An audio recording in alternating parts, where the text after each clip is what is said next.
Recent horrors. The Piper. A classy modern gothic horror noteworthy for being Julian Sand's final horror genre appearance. With high production values and a story oriented for an adult demographic. A promising start for 2024. Night Swim. A low-key horror drama reminiscent of Kevin Bacon's The Darkness a Better film. But after a quite solid climax, Night Swim blows the landing with a really weak ending. Earlier it has one very creepy scene, though ironically not in a pool. Speaking of which, did you notice this is another Blumhouse demonic black fluid movie after Fantasy Island and Black Christmas, also better films, but this isn't as bad as people are saying. The Wendigo. A pretty solid Native American take on Pumpkinhead the Vengeance Demon.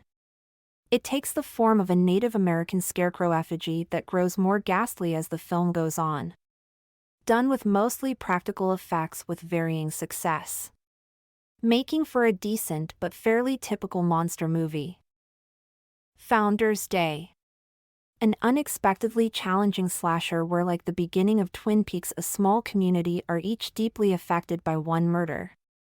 As the killings continue, you really feel it because they choose character over shock value. And leave audiences pondering a moral dilemma. The Curse of the Clown Motel. Absolutely stunning cinematography and an interesting supernatural story give way to a fairly generic slasher, but Tobin Bell is brilliant.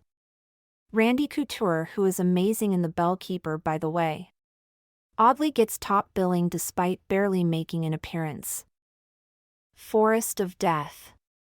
Despite its bad writing, this is a surprisingly creepy and tense chiller, and its stupid characters are oddly engaging. This is what we should have got for Blair Witch 3 instead of that pointless alien shenanigan. A fun little horror. Somewhere Quiet. A tense esoteric slow burn with mostly tangential horrors inferred off-screen. Told in an art house style that makes for a frustrating watch. Cinema has a language all its own. And when a filmmaker ignores this to try to stand out, it becomes incoherent. Lord of Misrule.